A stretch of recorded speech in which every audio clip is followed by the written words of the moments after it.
Hello बच्चों, कैसे हैं आप सभी। उम्मीद करती हूँ आप सभी बहुत अच्छे से होंगे। कक्षा की शुरुआत करते हैं। पाठ है हमारा वर्ण तथा शब्द विचार। जब हम बोलते हैं तब हमारे मुंह से कई प्रकार की ध्वनियां निकलती हैं। यह भाषा का सबसे छोटा रूप है। इन ध्वनियों को ही वर्ण कहते हैं।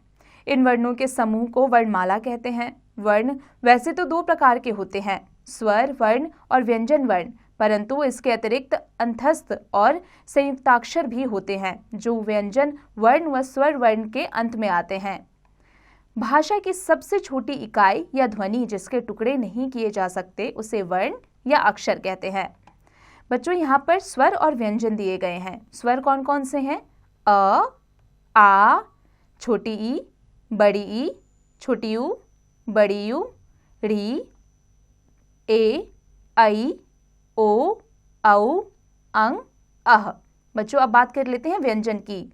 क, ख, ग, घ, न, च, छ, ज, झ, अंग, ट, ठ, ड, ढ, न, त, थ, द, ध, न, प, फ, ब, भ, म, य, र, ल, व, श, श, स, ह, श, त्र, ज्ञ, श्र। बच्चों, ये सभी व्यंजन हैं। वर्ण के प्रकार, स्वर और व्यंजन। इन वर्णों के लिखने का भी एक निश्चित क्रम होता है। स्वर वर्ण जो ध्वनि स्वतंत्र रूप से उच्चारित हों वे स्वर वर्ण कहलाते हैं। इनमें 11 वर्ण आते हैं। अ, आ, छोटी ई, बड़ी ई, छोटी यू, बड़ी यू, री, ए, ऐ, ओ, औ। अंतस्थ अंग तथा अह स्वर तथा व्यंजन के बीच की स्थिति वाले वर्ण हैं। इनका उच्चारण अ के बिना संभव नहीं होता, इसलिए इन्हें अंतस्थ कहते हैं। अंग को अनुस्वार तथा अह को विसर्ग कहा जाता है। अनुस्वार व्यंजन का चिन्ह है। अनुनासिक चंद्रबिंदु अनुनासिक का चिन्ह है। यह स्वर का गुण है। इसे लिखने के लिए प्रत्येक स्वर या उसकी मात्रा के ऊपर चंद्रबिंदु लगाया जाता है, जैसे आ, आंख, ऊ, ऊंट। अनुस्वार यह क वर्ग आदि पांचों वर्गों का पांचवा वर्ण ड़, अंग, न, म है। सामान्य स्वर तथा अनुनासिक स्वर। स्वर व मात्रा। अ की मात्रा बच्चों कोई भी नहीं होती। आ की मात्रा ये होती है। छोटी ई की मात्रा ये होती है। बड़ी ई की मात्रा ये होती है। छोटी यू की मात्रा ये होती है। जैसे कि उदाहरण के तौर पर अ का ग्वार, आ का आंख, छोटी ई का बिंदु, बड़ी ई का नहीं और ऊ का पहुँच। उसी प्रकार अनुनासिक स्वर अंग, उसका उदाहरण है गवार, आ का उदाहरण है आंख, ई का बिंदु, बड़ी ई का नहीं, छोटी ऊ का पहुँच। उसी प्रकार स्वर व मात्रा। छोटी यू इसकी मात्रा स्वर व मात्रा। बड़ी यू इसकी मात्रा ये होती है, इसका उदाहरण है गूंज। ए इसकी जो मात्रा है वो ये होती है और उदाहरण क्या है इसका? पहने। ऐ इसकी मात्रा ये है और उदाहरण है बलैया। ओ इसका जो मात्रा है ये है और उदाहरण है ओठ। औ इसकी मात्रा ये है, उदाहरण चौक। इसी प्रकार ऊ, गूंज, ए, पहने, ऐ, बलैया, ओ, ओठ और औ, चौक। स्वरों की मात्राएं। भाषा को शुद्ध रूप में लिखने के लिए हमें मात्राओं का सही ज्ञान और प्रयोग करना चाहिए। प्रत्येक स्वर की अपनी मात्रा होती है। इन मात्राओं के लिए कुछ विशेष चिन्ह हैं। व्यंजन के साथ लगने वाले स्वरों के विशेष चिन्हों को मात्रा कहते हैं। दो स्वरों का प्रयोग एक ही व्यंजन के साथ नहीं होता है। दो स्वर एक साथ आने पर एक मूल स्वर मूल रूप में लिखा जाता है, जैसे दवाई। स्वर मूल रूप में, स्वर मात्रा रूप में। स्वर अ जिसकी मात्रा कोई मात्रा नहीं होती, स्वर मूल रूप में इसका हो गया अनार। स्वर मात्रा रूप में हो गया तन। आ इसकी मात्रा ये है, स्वर मूल रूप में आम और मात्रा रूप में काल। इसी प्रकार छोटी ई मात्रा ये है, इसका मूल रूप में है स्वर इधर और मात्रा रूप में है निकली। बड़ी ई इसकी मात्रा ये है, इसका स्वर मूल रूप में है इनका और मात्रा रूप में नींव। छोटी यू इसकी मात्रा ये है, मूल रूप में उनका और मात्रा रूप में पुल। बड़ी यू, इसकी मात्रा ये है, मूल रूप में उल्लू और मात्रा रूप में फूल। स्वर री, मात्रा ये है, मूल रूप में है ऋषि और मात्रा रूप में है कृषि। ए, मात्रा ये है और मूल रूप में एड़ी और मात्रा रूप में खेल। ऐ, मात्रा ये है, मूल रूप में ऐनक और मात्रा रूप में पैसा। औ, मात्रा ये है, मूल रूप में ओखली और मात्रा रूप में तौल। औ, मात्रा ये है, मूल रूप में औरत और मात्रा रूप में कौन। स्वर जब शब्दों के प्रारंभ में आते हैं तब इनका प्रयोग मात्राओं के रूप में ना करके इनके मूल रूप में किया जाता है। स्वर अ, मूल रूप अनानास और अमन। आ, आम, आटा। छोटी ई, इडली, इमारत। बड़ी ई, ईख, ईद। छोटी यू, उल्लू, उजाला। बड़ी यू, ऊपर, ऊन। री, ऋषि, ऋषभ। ऐ, एड़ी, एक। ऐ, ऐनक, ऐसा। ओ, ओखली, ओस। औ, औरत, औषधि। स्वर के भेद।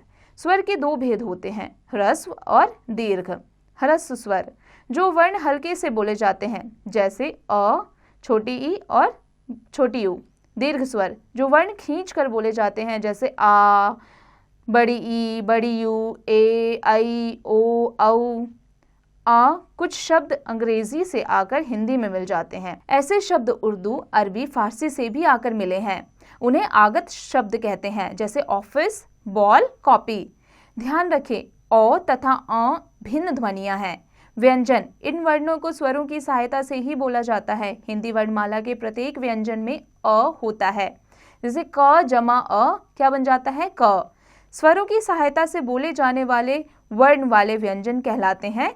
हिंदी के व्यंजन इस प्रकार हैं। क वर्ग है क, ख, ग, घ, न।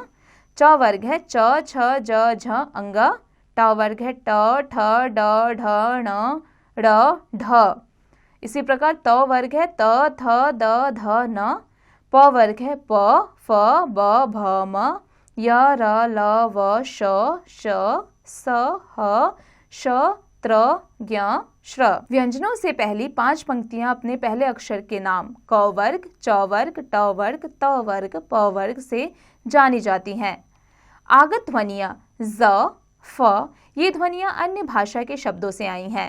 संयुक्त व्यंजन, दो व्यंजनों के मेल से बने व्यंजन संयुक्त व्यंजन कहलाते हैं, जैसे क्ष, क जमा श, क्षत्रिय या कक्षा। त्र, त जमा र, चित्र या पत्र। ज्ञ, ज जमा ङ, ज्ञान, यज्ञ। श्र, श जमा र, श्रीमान या आश्रय।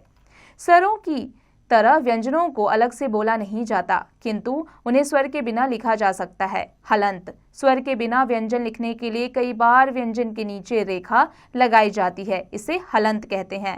हलंत से पता चलता है कि इस व्यंजन में अ नहीं है, जैसे ट, ट जमा अ, खट्टा। ट, अ के बिना ट, पट्टी।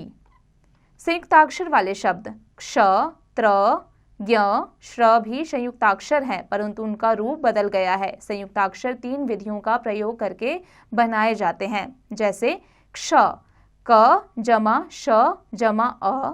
त्र, त जमा र जमा अ। ज्ञ, ग जमा य जमा अ।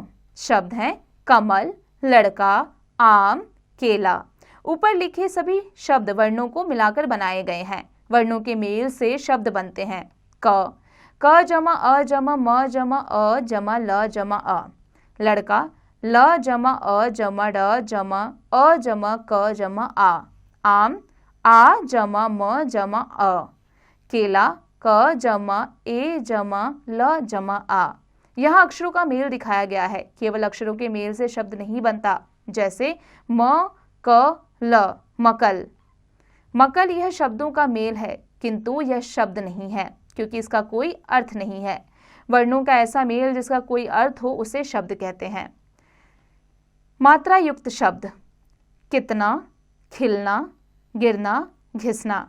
अनुस्वार वाले शब्द कंचा, खंड, गंजा, घंटी। अनुनासिक वाले शब्द कांच, खंगालना, गांठ, घाघरा। वर्णमाला, सभी वर्णों को एक निश्चित क्रम में ही एक साथ लिखा जाता है। स्वरों और व्यंजनों को एक साथ क्रम से लिखने से ही वर्णमाला बनती है। प्रत्येक भाषा की एक निश्चित वर्णमाला होती है। एक निश्चित क्रम में बंधा वर्णों का समूह वर्णमाला कहलाता है। बच्चों आओ दोहराएं। वर्ण भाषा की सबसे छोटी इकाई होती है। वर्ण दो प्रकार के होते हैं, स्वर और व्यंजन। स्वर का उच्चारण स्वतंत्र रूप से होता है, जबकि व्यंजनों का उच्चारण स्वरों की सहायता से होता है। स्वरों का प्रयोग उनके मूल रूप में भी होता है। व्यंजन के साथ लगने वाले स्वरों के विशेष चिन्ह मात्रा कहलाते हैं। संयुक्त व्यंजन 4 हैं, श, त्र, ज्ञ, श्र। वर्णों के निश्चित और क्रमबद्ध समूह को वर्णमाला कहते हैं। बच्चों अब आ जाते हैं अभ्यास पर। बच्चों अब आप इसका अभ्यास कार्य स्वयं कीजिएगा।